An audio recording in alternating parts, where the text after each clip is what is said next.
Thunders clap and lightning strike.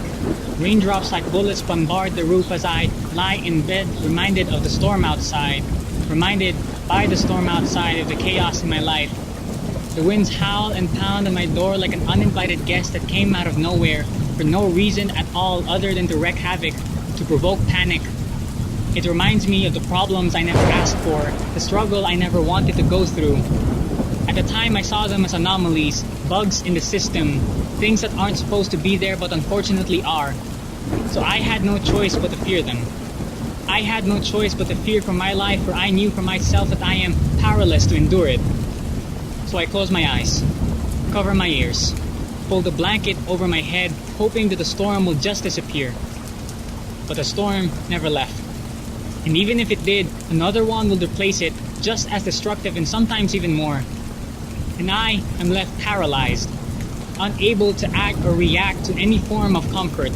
The thunders were too loud for my ears to ignore, and the lightning was too bright to go unnoticed. I opened my eyes to see how dark the clouds made my room, how cold it made the interior of 4 strong walls. I noticed how it sounded like a waterfall was looming over my roof. I noticed that I needed to grow up. I am not a child anymore. So I chose to see things differently. I noticed how the claps of thunder were like drums proclaiming victory. The lightning strikes were like abstract paintings hung up on the walls of the sky. I noticed how beautiful it was. Even the dark and cold set the mood to a level of serendipity.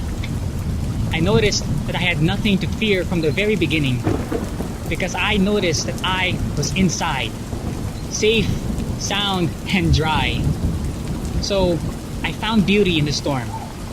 I found beauty in the chaos that was my life. All because I realized where I stood. I stood and I stand on strong foundations, unshakable faith in the refuge I rest in.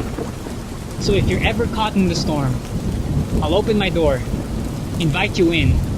I'll make us hot chocolate and we'll sit in the living room silently listening to heaven's orchestra. We will let the thunders roar like proud lions. Let lightning decorate the sky with immense and humbling power. We will let the storm pass. We know that it will. We will let ourselves feel safe because we know who keeps us.